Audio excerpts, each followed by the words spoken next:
I am going to be talking about an event called the Popish plot.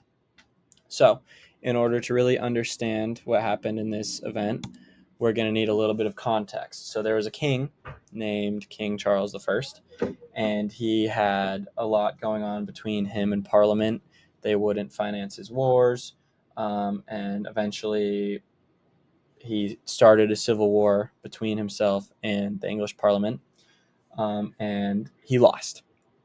He was put on trial for treason, executed, whatever. A man named Oliver Cromwell, the general who defeated him, ended up taking power, and he turned the government into a republic, but there was no real flow of power in the republic. And so once Cromwell died, the obvious next ruler would be King Charles II, who was King Charles I's son. He took the throne in 1661, and he restored the monarchy. So a little bit to know about Charles II. He was a Protestant. Now, this is Protestant England, so that's good. However, he had no sons, and his brother would be next in line for the throne. The thing about his brother was that he was Catholic. James was a Catholic man, and so was Charles II's wife, Catherine. She was also Catholic, so he was very, very associated with Catholics. Now, this caused a lot of unrest because, as I said before, England was Protestant. This is post-Reformation.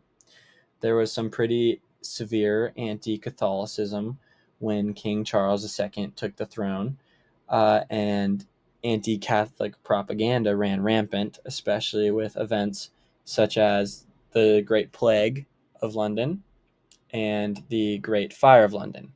It was accused that they started the plague, or that the fire was arson, things like that. And so it was pretty unacceptable that he was so close to these Catholic people. But Charles II, due to his family, his wife and his brother, he did sympathize much with the Catholics. He ended up issuing a royal declaration of indulgences, which basically took away many of the laws that were against Catholics, and other religions, but Catholics is mainly the important one here. And this made Protestants, which is the majority of English citizens, very uneasy, as they did not want Catholics to be in any position of power. So, in order to combat this Royal Declaration of Indulgences, Parliament issued the Test Act, and this basically made it so that Catholics could not be in positions of power because they had to be tested. And if they failed the test, they couldn't be in the position of power. And so basically, England was very anti-Catholic, and Charles was sympathizing with Catholics, maybe a little bit too much for most of England. And so two men, the perpetrators of the Popish plot, Israel Tonge and Titus Oates, decided to do something about it. So Israel Tonge was a madman. He was seen as crazy and not really someone to be trusted. And he was also extremely anti-Jesuit. The other man, Titus Oates, was just nobody liked him. He was described as a curse. He was very rude, apparently. He was just someone that nobody liked. He got kicked out of multiple universities, and he was even expelled from the military, mostly due to his homosexuality. However, he was still kicked out. He was someone that nobody liked. And what happened was these two men, they worked together, and they made a document which stated that the Catholic Church approves King Charles II's assassination. It gave names of a lot of Jesuits who wanted the king dead, and It also was a plot to kill the king. It said that some assassins would shoot the king, and if that didn't work, then the queen's doctor would poison him. And so here's what happened is Oates basically gave Tonge a copy of the document, and Tonge was living with this man named Christopher Kirkby. And Christopher Kirkby was, in a way, associated with the king. And so, obviously, when Tonge showed him this document, Kirkby went straight to the king, and he told him, the Catholic Church wants you dead. And the king was skeptical. He was very skeptical because, considering that the next person in line was his brother, who was Catholic, why would they want him dead? Like, it's going to go Catholic anyways. He doesn't have that much longer to live. So he was skeptical. And so he demanded proof.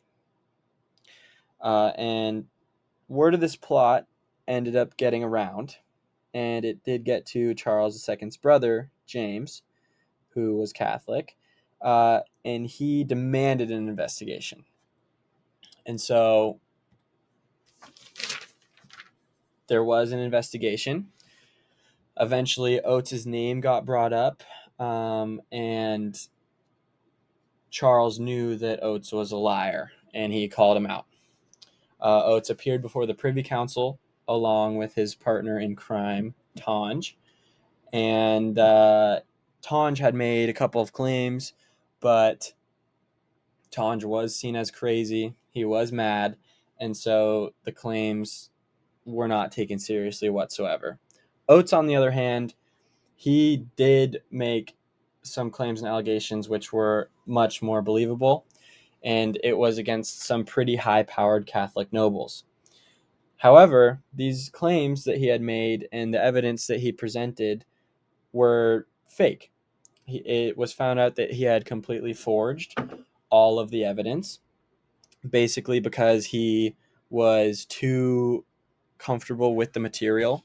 It is said that he could glance at the letters that he brought and know who the author was by just a look. And so nobody really, they figured out that he was lying, that he had forged all the documents.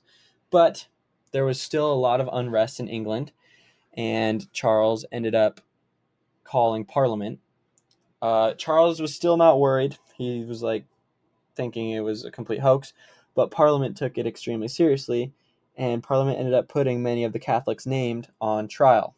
And in this extremely Protestant country, the trials would not go well for these Catholics. They would be found guilty, they would be put in prison, they'd be killed, and not good. Eventually, however, the king personally questioned Oates and found out that he was lying. There was some inconsistencies in his stories, and the king read him like a book and called for his arrest. Parliament released Oates a few days later due to a crisis, but Catholics were still forced out of London and oppressed in fear of the plot still being real. And so once King Charles II died in 1685, Oates was put on trial under his brother King James, and Oates was found guilty. He suffered some severe punishments, and even though he was pardoned a few years later in 1689, his reputation would never recover. And there are some more effects on Catholics from this plot. Jesuits suffered the most. They faced a lot of persecution, and a number were executed or died in prison. And then other Catholic orders faced similar treatment. They were urged to leave London. They were fined. They were harassed. Others were imprisoned. And it was really just not a good time to be Catholic. There was a lot of hysteria. There was a lot of unrest, even though it was found that the documents were fake and they were completely made up. People really just were not fans of the Catholics. And so, yeah, here's my works cited. I hope you enjoyed my presentation. And that is the Popish plot.